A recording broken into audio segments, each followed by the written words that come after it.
Lagnebergsbatteriet var en av flera kustförsvarsbatterier som byggdes i början av 1900-talet som en del av Vaxholms fästnings yttre försvar. Det ligger på Ljusterö norr om Vaxholm i Österåkers kommun och tillsammans med bland annat Siarefortet utgjorde det skydd eller spärr för inloppet till Stockholm.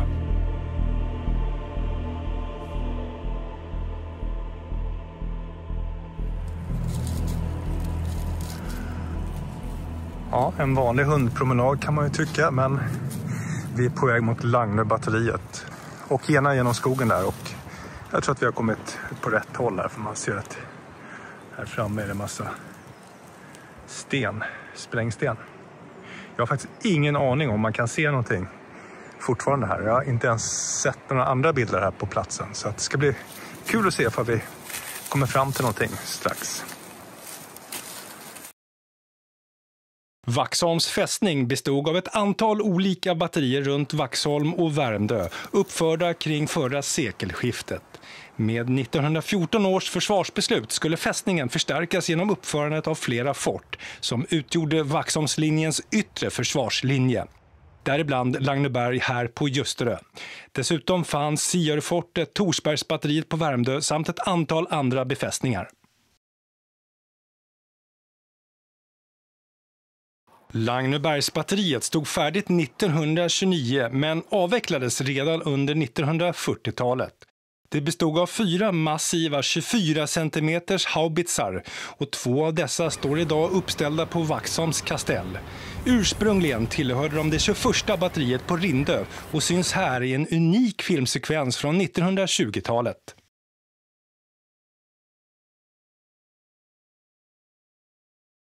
År 1947 fick 2 av de här pjäserna ett nytt hem på Oskar Fredriksborgs fort på Rindö.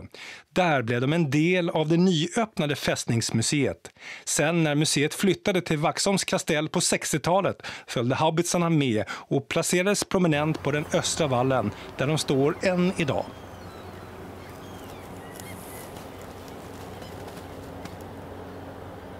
Den ursprungliga planen var att bygga batteriet på ön Ranken vid Edö, vilket hade möjliggjort eldgivning både mot Furusundsleden och Kanholmsfjärden. Men idén övergavs och Lagneberg valdes istället. En taktiskt bättre plats med 100% fokus på Furusundsleden, men tyvärr med redan föråldrad artillerimateriel. Idag är bergrum och tunnlar plomberade sedan gammalt, men det finns fortfarande mycket kvar att se.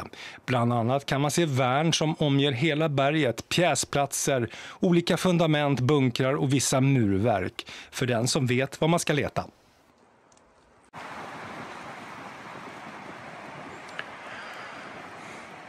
Vi är här i april och det har börjat växa upp. Och det är nästan svårt att urskilja det om man inte riktigt är van. Självklart ser man när man är väl på plats, men det är ju väldigt väl kamouflerat idag.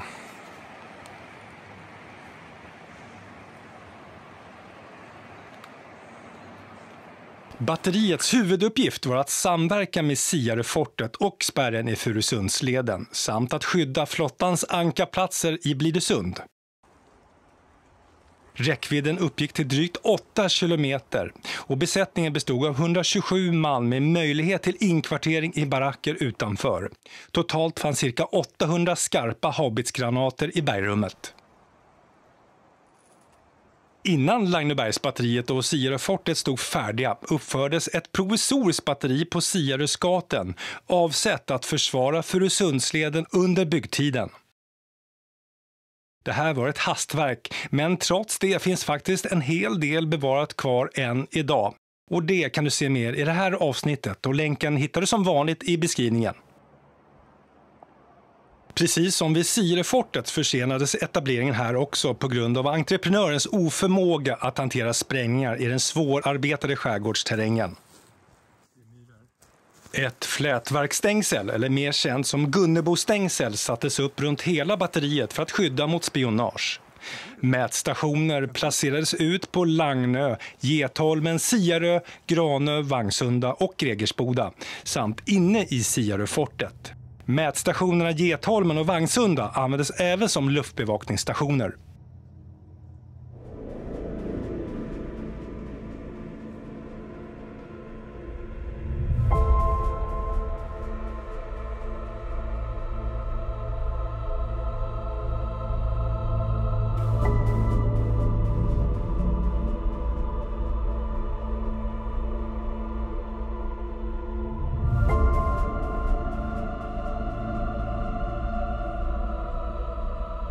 En transportväg byggdes ner till bryggan för att underlätta leveranser, bland annat av färskvatten som hämtades på andra sidan Klintsundet. Längs vägen kan man se idag rester av sprängmassor från byggtiden.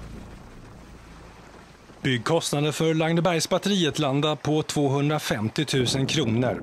Många av bultarna och vissa järndelar levererades från Surahammars bruk i Västmanland. Invändigt påminner batteriet mycket om Sierrefortet. Även här uppstod problem med vatteninträngning i bergsrummen. Ja, det här är en bit nedanför batteriplatsen och det är lite stål och lite stänger och lite ditt och datt. Och så längre bort här så är det någonting man har sprängt bort. Jag vet inte. Vi går bort och kollar.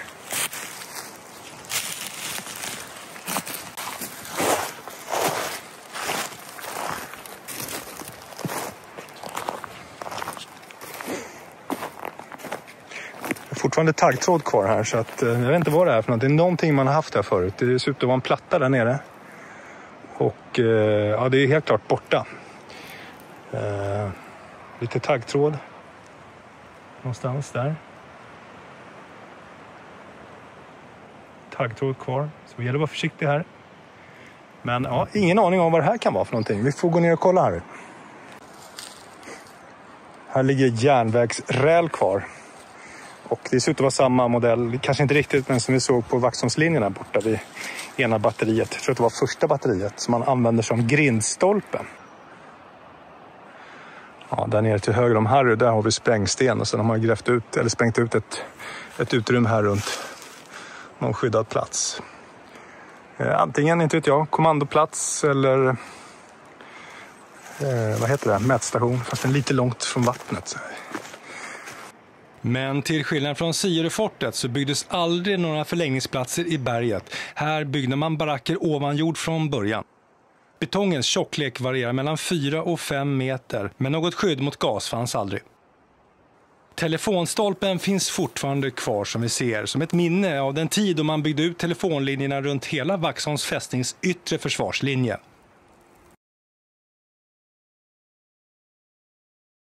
Linjerna kopplade samman alla mätstationer och kommandoplatser. Utbyggnaden av de här telefonförbindelserna var ett omfattande projekt och utgjorde en betydande del av budgeten för etableringen av den yttre försvarslinjen.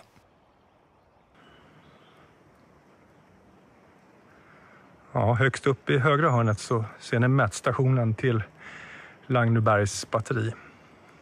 Lagnebergsbatteriet var precis som Sierrefortet en del av en försvarslinje som snart visade sig vara otillräcklig. I takt med att flyget och flottans räckvidd och slagkraft ökade låg de här anläggningarna för nära Stockholm för att anses strategiskt lämpliga. Redan under 1930-talet började verksamheten att minska och batteriet togs ur aktiv tjänst i samband med den omstrukturering av det svenska kustförsvaret som då genomfördes. Lagnebergsbatteriet blev precis som Sierrefortet bara en kompromiss med försvarstekniska begränsningar. Dessutom tillkom nya försvarsbeslut som gjorde Vaxholms fästnings yttre linjer snabbt obsolet.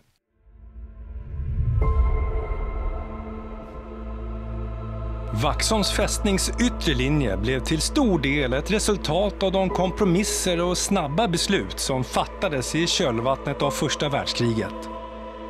En tid då Sveriges ekonomi var hårt pressad och omvärlden präglad av oro och osäkerhet. Som alltid, stort tack för att du tittade!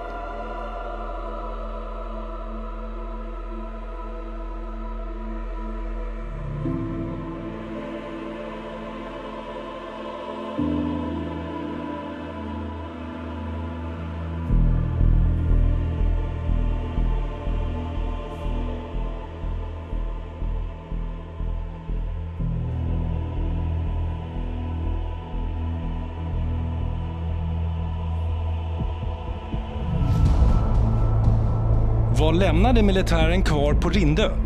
Mer än du tror.